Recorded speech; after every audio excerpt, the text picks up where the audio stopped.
And we are live on Facebook, Facebook, LinkedIn, YouTube, and Periscope. And I have my good friend, Nick Runyon, joining us. Nick, thanks for joining us. Yeah, always. So people probably know Nick from my Instagram, from Social Media Church podcast. We've had a lot of overlap through the years. Nick, you are in a new role as Chief Marketing Officer at PFL. Would love for you to share what you're doing, what PFL does, and how that has intertwined with what you've always done in the digital space. Yeah. So PFL is a marketing technology software company. So we create software that helps businesses and organizations integrate their digital marketing efforts with direct mail efforts. And I love this team. I mean, we've got over 300 employees across 4 different locations. And recently, Goldman Sachs came on board as an investor a couple of years ago and really helped. I think they just recognized what we were seeing is that there's this new category that we've tapped into, and really, in our view, we were the first to market with this. So this integration between like the digital and the physical, like pulling those together to amplify your marketing efforts to your target audience. And it's been a lot of fun to kind of dive into this space. Yeah, it is fun. And one of the conversations that you and I have had is that, and that I've learned since I joined Dunham and Company, 4 years ago, is that I in my mind, it was separated. Digital and physical and direct mail and radio and television were dying, and social media and live streaming were all growing. And it might be that there is shifts in the way people are engaging, but what I've learned, especially in the last 6 months since you've jumped on with PFL, is how integrated these two things can be and how significant. And we're in a season right now with the coronavirus where we can't have physical touch. We have to socially distance. And I think that if there's an opportunity for direct mail, right now is the most significant opportunity for direct mail to have an impact, because it's the only physical touch you can have. So I think everybody needs to be leaning into digital for sure. But I don't think it's time to ignore direct mail either right now. Well, I mean, you're absolutely right. I think we've lived in a world where those things have been separate. I mean, even in the ministry space, you and I have stood on platforms and talked about the blending of the digital and the physical. Yeah. To where I always say online relationships and offline relationships are just aligned in relationship. Yes. And in the business world, especially marketers are criticized for, making it all kind of more than it is. But I think the reality is that the world operates on relationship. The world moves and business moves at the speed of trust. And you have to have relationships with people in order to build trust. And that's true in a ministry context. It's also true with buying decisions. And we're seeing that in the B2B space, which is, we have customers like Salesforce and LinkedIn and some account-based marketing, these ABM platforms like a demand-based. These are all customers of ours. And they are talking about building business relationships like with the C-suite. That's how business is done. I think that's how ministry is done, by relationship. And so technology has moved recently to the point to where we can blend these two things. So to your earlier point, they were separate for a long time. Just we didn't have good measurement between the two. We didn't have like overlap. But now, if you're using a CRM like a Salesforce or Oracle, marketing automation platforms like Marketo, or even, some of the consumer level ones like MailChimp or Constant Contact, things like that. Yep. You can blend your digital touch points with direct mail sends with physical marketing and really loop back into those platforms the response that you're receiving from the physical. We call it tactile marketing, which I love. I think that's the right name for it. It's tactile marketing. And so our platform is tactile marketing automation, because we automate those with your digital marketing. And I mean, I'll say this, and then we can move on with the conversation. When those two things are orchestrated well, we're seeing an average of 20x ROI on average. So it Wow. means you spend $1 on that and you make $20. Yes. And I think that opens up a very interesting conversation among, churches, nonprofits. And just given my background, we've taken that into some of these nonprofit organizations saying, hey guys, I think this is a great way not only to save money, but to build stronger relationships with your audience at the same time. Yes. I mean, I think anybody, if you could put $1 in and take $20 out, I'd keep feeding that machine. Right. until that dwindles a little bit. It's amazing. And I think too, in the digital space, when retargeting came around and you were able to kind of track, and then like Amazon began following us around, that worked, because they knew who was engaging, and if you showed it enough times, they're probably going to buy it. And then when what you're talking about, like when you can integrate that and have certain triggers that are going to trigger a direct mail connection piece that can look very different in different ways to different people. It's powerful how that, now that's just even in my mind. I'm still beginning to wrap my mind around it. Nick, share a little bit about what you have seen in the nonprofit space and what other nonprofits can be thinking about in this area, and how that actually works on the nonprofit side. Yeah, recently we spoke with Open Doors USA. Open Doors is a great organization. I've tracked with those guys for years. I hadn't personally been introduced to anybody, but shortly after I joined PFL, I saw that they were kind of in our business pipeline, and so I proactively reached out. I was like, "Hey, this is where I've come out of the nonprofit space into this role, so I really wanted to engage." And they were receptive. An opportunity to help make their direct mail much more intelligent.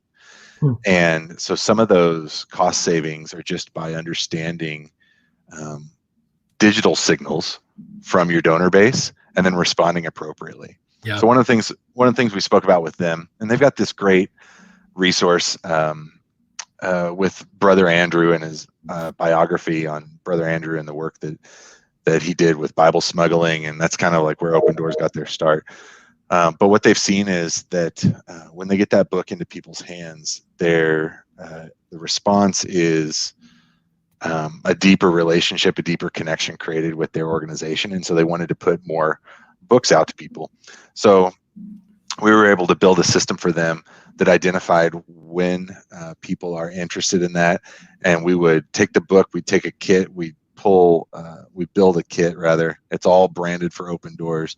We pull information about that prospective donor or current donor out of their database, integrate all of that into a very personal, custom experience for that prospective donor. When it gets delivered, then there's a delivery notification that shows up back to the Open Doors team, and they can continue to engage that person through email, different email steps, and kind of build that relationship over time, and then help understand those things coordinated well, help to understand kind of where that donor's motivation lies. So they might be very interested in like Middle East type of distribution or something, or maybe they have more of a concern for like orphans and Bible translation in South America or something. But understanding what that donor's preferences allows them to more appropriately put the right opportunities in front of that donor. And we're helping to coordinate all of that with their existing CRM. The result is, deeper connections and really being able to serve that donor in a way that they prefer. Yeah, that's powerful. And I think at the core is data. And so I think where a lot of organizations fall short is they almost can't do that. And you can't do that if you don't have good data to work with. What are some maybe best practices that every organization needs to be thinking about to make sure they're getting the key data points that are going to allow for that long-term automation and communicating in a custom way? Yeah, so you're right. Data is very powerful, and there's always kind of this struggle against like how clean is your data. Yeah. So data cleanliness is very important. And what does that mean? Explain that, because that's a term people say it. I don't hardly even know what that means. Sure. So like if I understand, if I have Nils Smith in my database, Yep. and I've got all of these different records, so maybe I have your Instagram, your LinkedIn, your Facebook. Yep. Are those actually the real, like, are they personal profiles or are they business profiles? Do I have your address correct?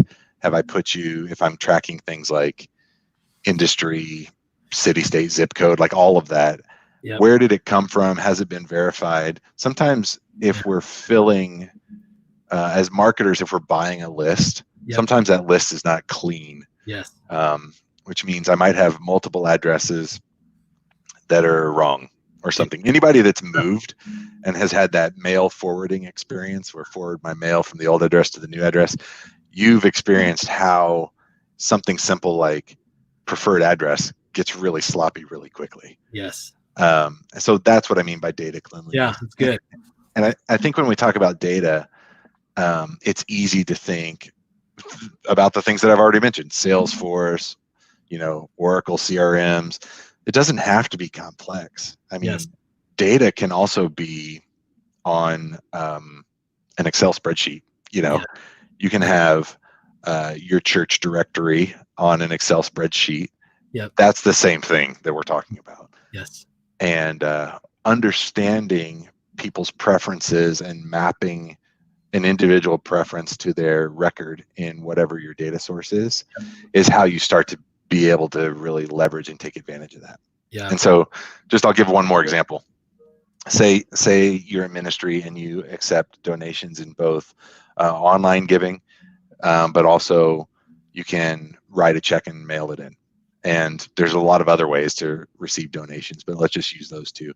If you know that Nils only gives online, has only ever given online, that's the way that the first gift came in, and you've never seen any interruption to that pattern. Yeah. I don't want to send you a newsletter with a return envelope and like an option to write a check, because you're not going to take it. Yeah. I want your newsletter and everybody like you to be segmented to receive the version of the newsletter that has a call to action to online giving. And I want to make that really easy for you. Yep. And when I was talking about like ways to save money, understanding that you're never going to write a check and mail it in means I don't have to put the return envelope and the card and all that stuff into your newsletter. Yep. So if I'm physically mailing something out, I might be able to save 20 or 30% on my unit cost of that mailer, because you're not going to respond to it. So I just remove it. Yeah. So those kinds of savings, when we were talking about 20x ROI, it's not just like getting more out of people. Yeah. What I'm talking about is we can be smarter about matching people's preferences. Yes. And then giving them options that fit and make it easier for people to respond. And then that creates less waste. I mean, you hear people talk about, I just throw everything away in the mail. And that makes sense if people are just sending one thing to everyone, but we don't have to communicate in the same way that we used to. We know a lot about these people that we're sending things to. And if we have good data, we can customize that communication in a very relevant way. Is there anything, Nick, on the print or the physical side that people get in the mail that just like outperforms anything else, or just people love to get in the mail? Or is it still literally just like a letter and they like getting letters, or what? I'm curious if you have any data on that, or, Yeah. And I'll mention it in the context of waste, which you just said. So one of the things I love about our company is we're 100% renewable energy powered. All of our paper and ink and all of the stuff that we manufacture with, I shouldn't say all of it, but most of it is environmentally sourced. It's all renewable, sustainably sourced, that type of thing. So I'm working from home. My kids are outside the window waving at me. This is the experience that everybody is having working remotely right now. New norm. Yeah. The waste is a big deal. Like we hear that a lot. People are saying, well, I don't want to just kind of send trash to people. One of the things that we've seen that works really well is drinkware. And so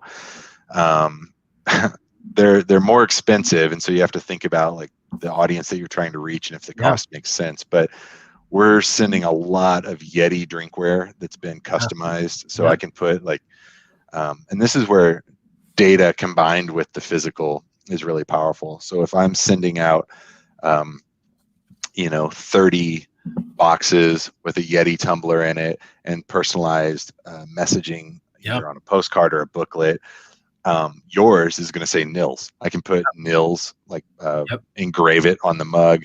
I can put it on the brochure. So when you open that box, you have this personal kind of brand experience with whoever's trying to reach you.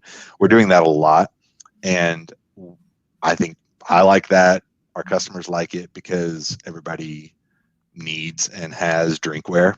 A t-shirt is really hard to hit the right size. There's all these problems with sending other stuff like clothing and things, but a mug or a water bottle or something like that, everybody always uses them.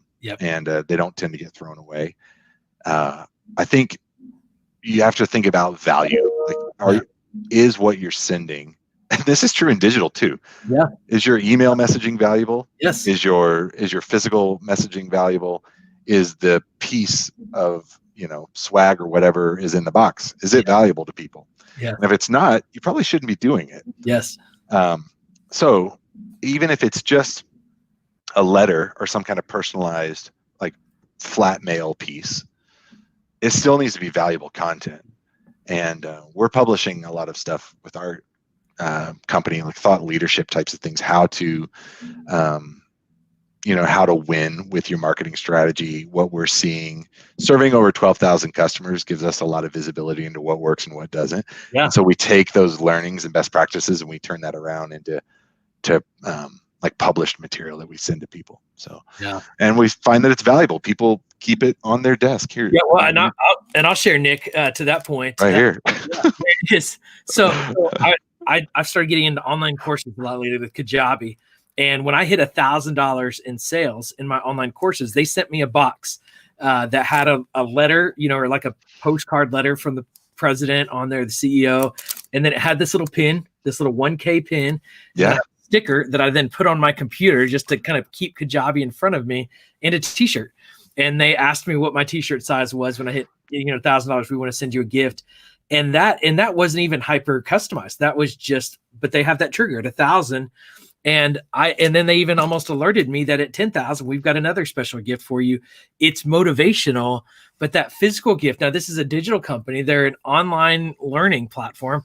You would think everything they do is digital, but the connection I feel to Kajabi, because I have a sticker on my computer now and I've got this pin that I don't even know what to do with pins, but it feels legitimate to me. I love them as a brand, and I am an evangelist for their brand out of that intentionality that they had. That's exactly what we do. And I was just looking at our Salesforce to see if they're a customer of ours. Okay. They're not, so I'll be calling them later today. It's incredible what's possible. And I think any organization in this moment, and I think you need to be thinking long-term around this, is you need to be thinking about your data and how can you integrate the two. And if you are just mass mailing, it's time to stop doing that because that is wasteful. But I think if you are smart mailing, I think people want to go from mass mailing to not mailing, and there is a middle ground there that is very powerful, very efficient, and at the end of the day, very smart. In the fundraising world, direct mail is still the biggest driver of donations, and if you can do that efficiently and more effectively, you're going to save your organization money to be able to do more work towards accomplishing your goal, or more fundraising efforts to raise more money to do more work. And so it is so scalable as you get smart with this. I love it. Well, what we've seen, so we did a research study last year with Demand Metrics. So it's a third party that kind of did all the research for us. And we interviewed C-suite and VP level marketers across all different industries. And they said that 83% said that the number one most effective return on investment activity was events. So and I think in the nonprofit space, we see this too, all kinds of events, trade shows, conferences, those types of things. Number two was integrated and coordinated direct mail. At 73%. Direct mail as a standalone was down at the bottom of the list. 8% said that it's effective. And I think it's so low because they don't know. They can't measure it well.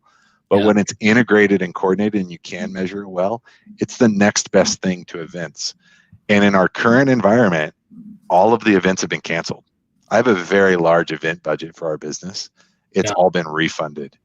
And Wow. we're not doing any events until I think August or September. Yeah.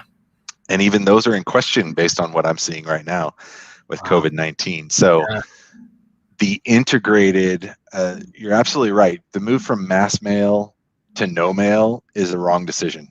Yes. And I'm not advocating mail. I'm advocating, value and return.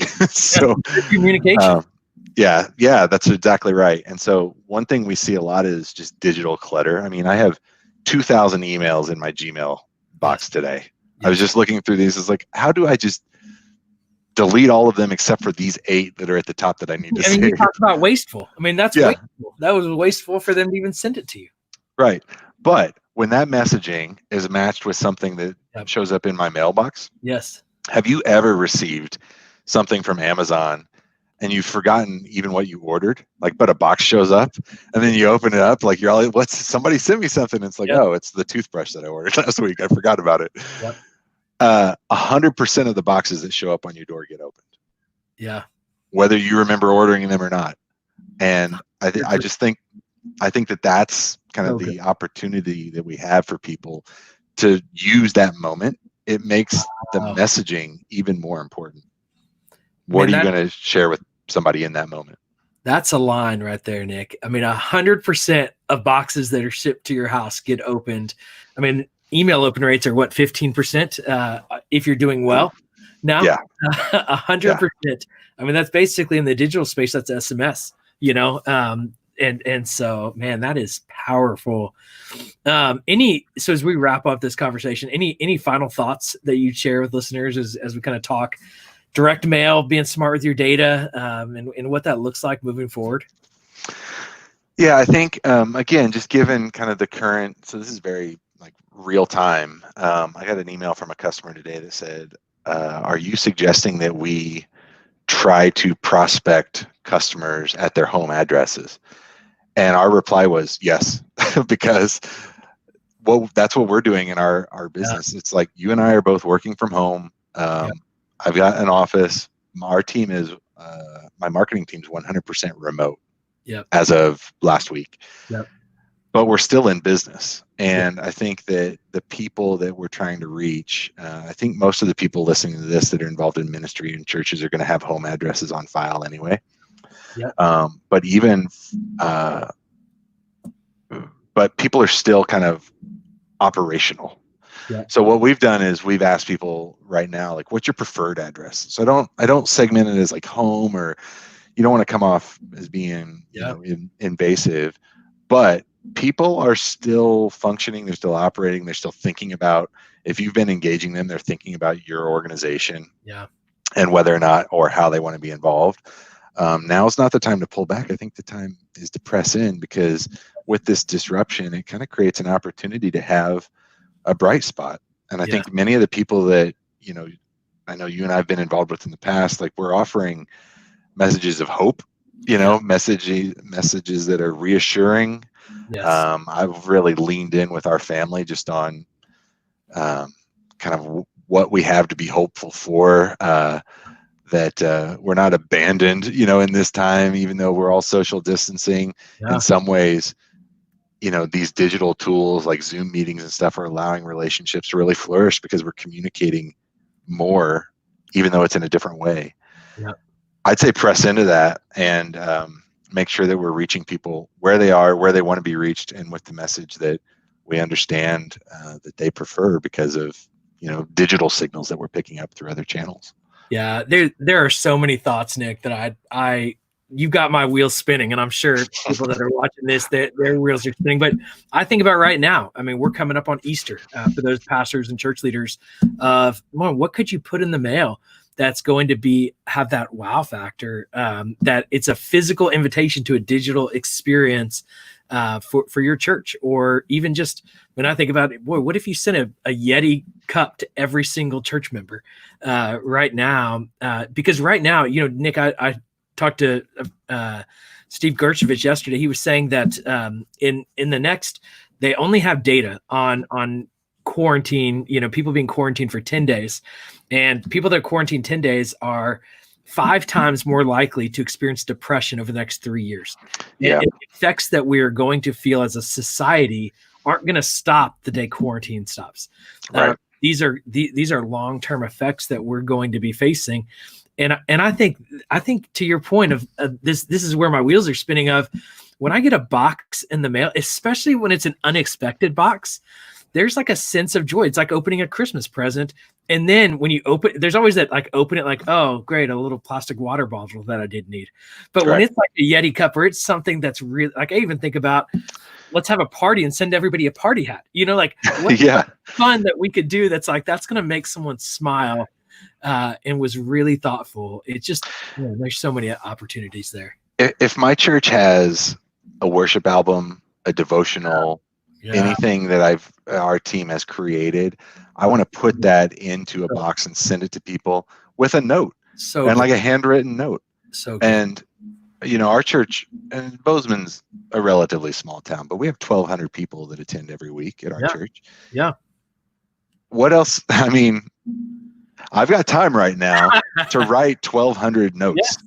Yes. And just slip that in the box and send it off. We bought a handwriting machine at PFL that we've been testing recently. Those things are super cool. They are. But anyway, there's all. I like the party hat idea. I mean, invitations around this time of year are the norm. We have to get creative about how do we invite people into that online Easter experience. I'll say another thing too is I've seen a lot of conversation on social media and in some of these church groups that you and I are both a part of that I like, saying that now is the time to press in and be really 7 days a week. Be available. We started a private Facebook group for our church several months ago, just as a move towards, hey, let's make this a place where we can gather and connect and serve our community on a day-by-day basis. And we put a digital team together. And then 2 months later, this all hits, and that has become kind of a hub of activity where we're messaging different members within the church. People are talking about, can I do grocery drop-off for elderly people in our congregation? There's so many service opportunities that are popping up right now.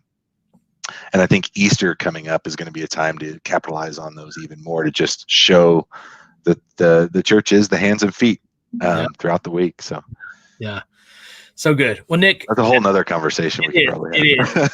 And we just need to keep having this conversation and lean in right now.